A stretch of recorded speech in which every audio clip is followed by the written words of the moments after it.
কেমন তাজা সৎসঙ্গী বুঝবে কি করে? টাটকা সৎসঙ্গী কিনা দেখো, তাজা সৎসঙ্গী কিনা দেখো, তাজা গুরু ভাই কিনা দেখো। কি করে?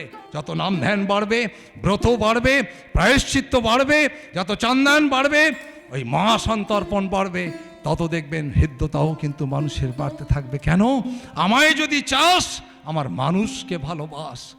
যে কেমন করে তুমি ঠাকুরকে ভালোবাসবে, কেমন করে তুমি নাম ধ্যান করবে, কেমন করে চক্র ছবির সামনে বসে ধ্যান করবে। আর এগুলো করলেই আজকে দেখবেন প্রত্যেকটা বাড়ির ছেলে অ্যাবনর্মাল হয়ে গিয়েছে। কেন?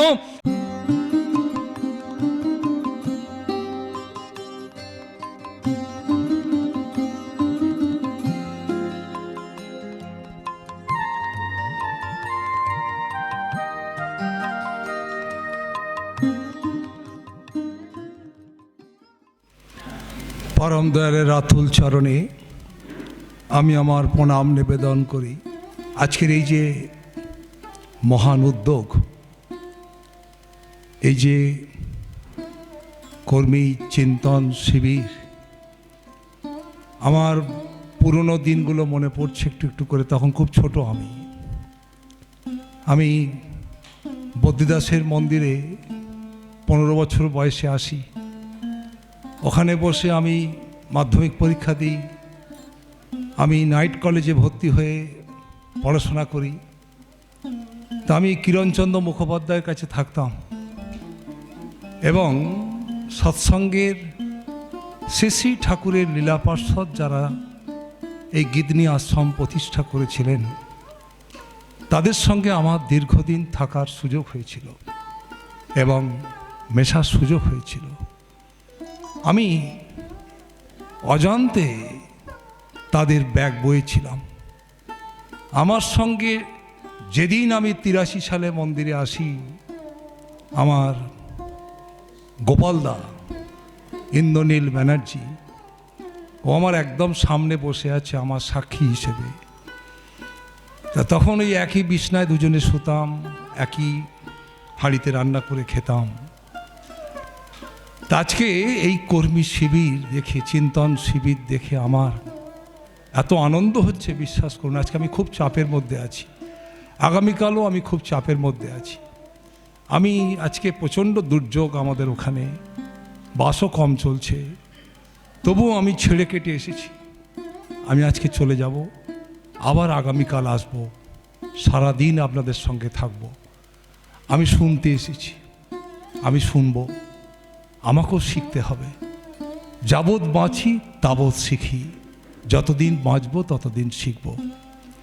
এই যে আজকে আমার বণিকদা এবং অমলেন্দুদা দায়িত্ব নিয়ে এটা করেছেন, আমি ভীষণভাবে কিন্তু আপ্লুত, বলছি বারবার, খুব আনন্দ হচ্ছে। কেন জানেন?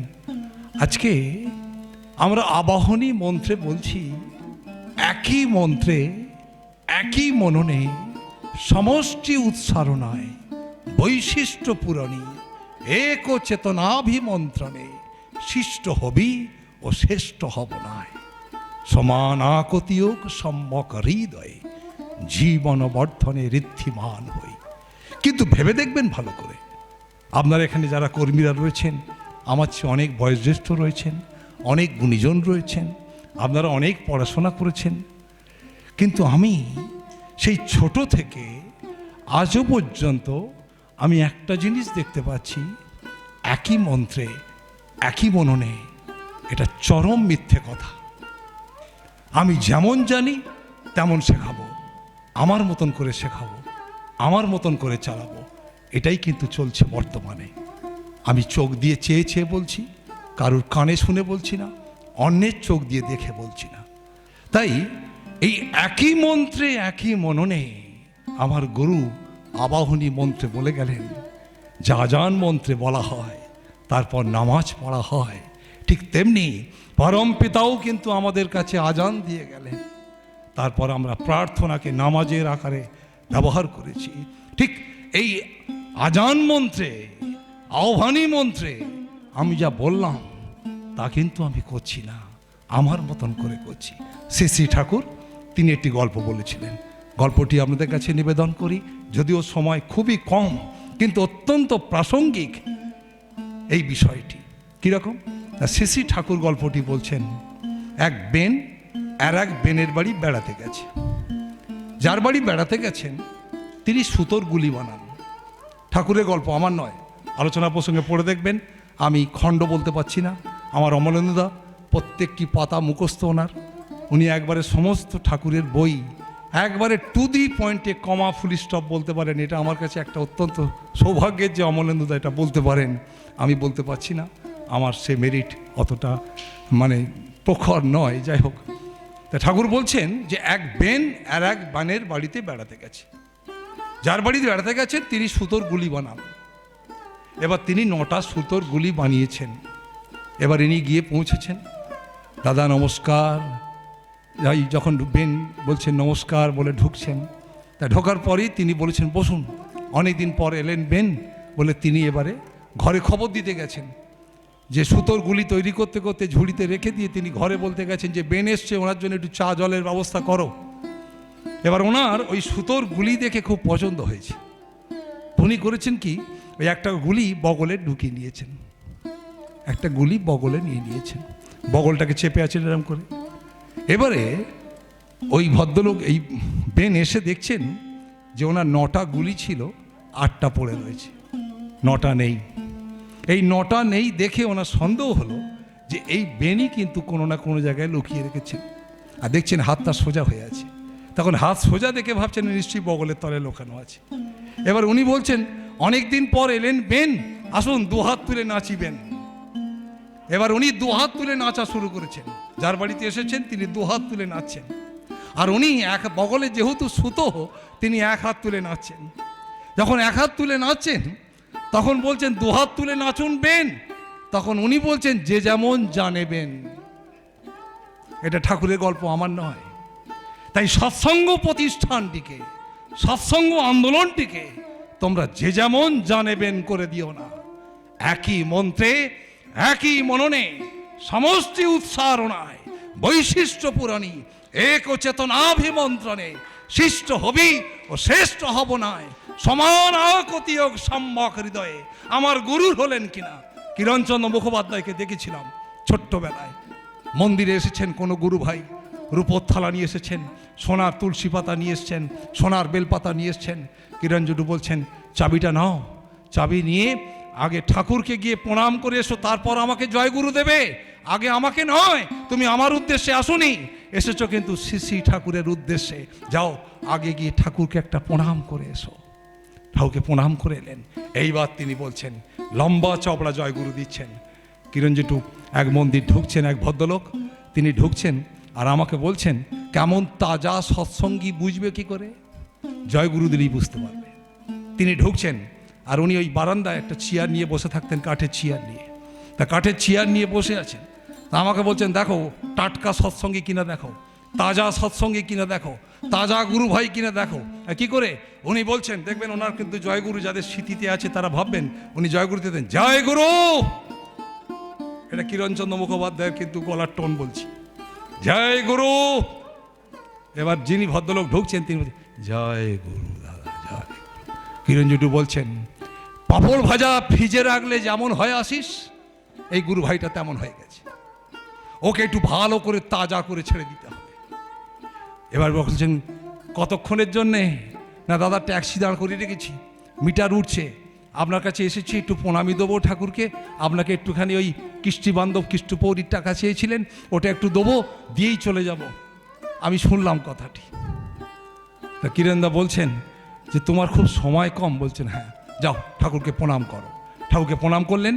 কিরণদা ঘরে গেলেন, উনি যে গদিতে বসতেন সেখানে বসলেন, ভদ্রলোককে সামনে আসন পেতে দিয়েছেন, উনি বসলেন। আমি রাত্রি বিকেল 4টের সময় ঘটনাটি দেখেছি। রাত্রি 9টার সময় যখন আমি মন্দির বন্ধ করতে যাচ্ছি তখন দেখি ওই ভদ্রলোক বসে আছেন। দেখে বললাম আমার তো একটু লম্বা লোক আর নখটাও লম্বা, সবে 3 নাক গলানো অভ্যেস। আর কী ব্যাপার? আপনি বলেন ট্যাক্সি দাঁড় করে রেখেছি, মিটার উঠছে, খালি প্রণামী দেবো আর চলে যাব। সেই বিকেল 4টে, এখন রাত্রির 9টা। বলছে কিরণদার কাছে আটকে গেছি। কেন জানেন? ওই যাজনে আমি নেগরানো পাঁপড় ছিলাম, কিরণদা আমাকে এই 4 ঘন্টার মধ্যে তাজা পাঁপড় তৈরি করে দিয়েছেন। শ্রী শ্রী ঠাকুর অনুকূল চন্দ্র ঠিক মতন যদি তাকে মানুষের কাছে পৌঁছে দিতে পারি, এজন্য এই যে কর্মী চিন্তন, কর্মীদের নিয়ে যে ভাবনা, এটা অত্যন্ত জরুরি বিষয়। সর্বোপরি আমার অমলেন্দুদাকে বলবো এবং আমার কার্তিকদা রয়েছেন, আরও সবাই আমরা সহযোগিতা করব। আপনি প্রশিক্ষণ শিবির শুরু করুন, ব্রত প্রায়শ্চিত্ত শুরু করুন। আজকে কিন্তু এই ব্রত প্রায়শ্চিত্ত, আধ্যাত্মিক চেতনা, নাম ধ্যান যজ্ঞ আমাদের কাছ থেকে উঠে চলে গিয়েছে, নেই, একদম তলানিতে এসে ঠেকে গিয়েছে। আপনারা আভাস শুরু করুন। আমি কথা দিচ্ছি আমার মতন করে পূর্ণ সহযোগিতা হাত দেব আপনাদের সঙ্গে।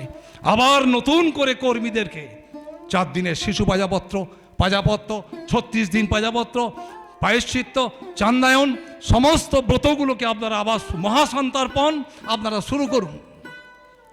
আবার দেখবেন আধ্যাত্মিকভাবে মানুষ কিন্তু একই মন্ত্রে, একই মননে, সমষ্টি উচ্চারণায় আবার সৎসঙ্গ জগৎ গড়ে উঠবে। আর এই সৎসঙ্গ জগৎ একদিন দেখবেন প্রত্যেকেই প্রত্যেকের সঙ্গে হৃদ্যতা বেড়ে যাবে। যত নাম ধ্যান বাড়বে, ব্রত বাড়বে, প্রায়শ্চিত্ত বাড়বে, যত চান্দায়ন বাড়বে, ওই মহাসন্তর্পণ বাড়বে, তত দেখবেন হৃদ্যতাও কিন্তু মানুষের বাড়তে থাকবে। কেন? আমায় যদি চাস, আমার মানুষকে ভালোবাস। তাই তাকে যখন চাইব, তার মানুষগুলোকেও ভালোবাসতে ইচ্ছা করবে আমাদের। এই কর্মী চিন্তন এবং এই কর্মী বৈঠক অত্যন্ত একটা জরুরি বিষয়। আপনারা আবার সহযোগিতার হাত বাড়িয়ে দেবেন। আজকে যারা কর্তৃপক্ষ, যারা এটির আয়োজন করেছেন, সর্বতোভাবে সবাই সহযোগিতার হাত বাড়িয়ে দিয়ে ওনাদের হাতকে শক্ত করে আবার যাতে সুন্দর করে আরও নবীন নবীন উদ্যোগে একে গড়ে তোলা যেতে পারে। আমাদের প্রফিট, আমাদের লাভ হবে, আমার ছেলের লাভ হবে, আমার মেয়ের লাভ হবে, আমার বাচ্চা বাচ্চা ছেলেগুলো শুধু পাঞ্জা আছে বলে নয়, আমাদের বাড়ির ছোট ছোট ছেলেগুলোরও শেখা উচিত এই কর্মী সম্মেলনে এসে কি, যে কেমন করে তুমি ঠাকুরকে ভালোবাসবে, কেমন করে তুমি নাম ধ্যান করবে, কেমন করে চক্র ছবির সামনে বসে ধ্যান করবে। আর এগুলো করলেই আজকে দেখবেন প্রত্যেকটা বাড়ির ছেলে নর্মাল হয়ে গিয়েছে। কেন? ওই একটা হাতে মোবাইল পড়ার পর একটা বাড়ির মা যেমন চঞ্চল হয়ে উঠেছেন, ওই মোবাইল হাতে পড়ার পর একটা মানুষও কিন্তু, একটা ব্যক্তি জীবন সবাই কিন্তু অমন করে দেখবেন ছটফটে হয়ে উঠেছে, কেউ কোথাও বসতে পারছে না। একটা সৎসঙ্গ করলে 2 ঘন্টা সৎসঙ্গে দেখবেন একবার উঠছে, ও একবার উঠছে, ও একবার উঠছে। কেন? এক জায়গায় বসে থাকার মতন পরিস্থিতি আমাদের হাতে নেই। একমাত্র নাম ধ্যান যজ্ঞ, ব্রত প্রায়শ্চিত্ত একটা কর্মীকে সবল করে তুলতে পারে। ভালো থাকবেন সবাই, মঙ্গল হোক সবার। আবার দেখা হবে আপনাদের সঙ্গে। জয় গুরু।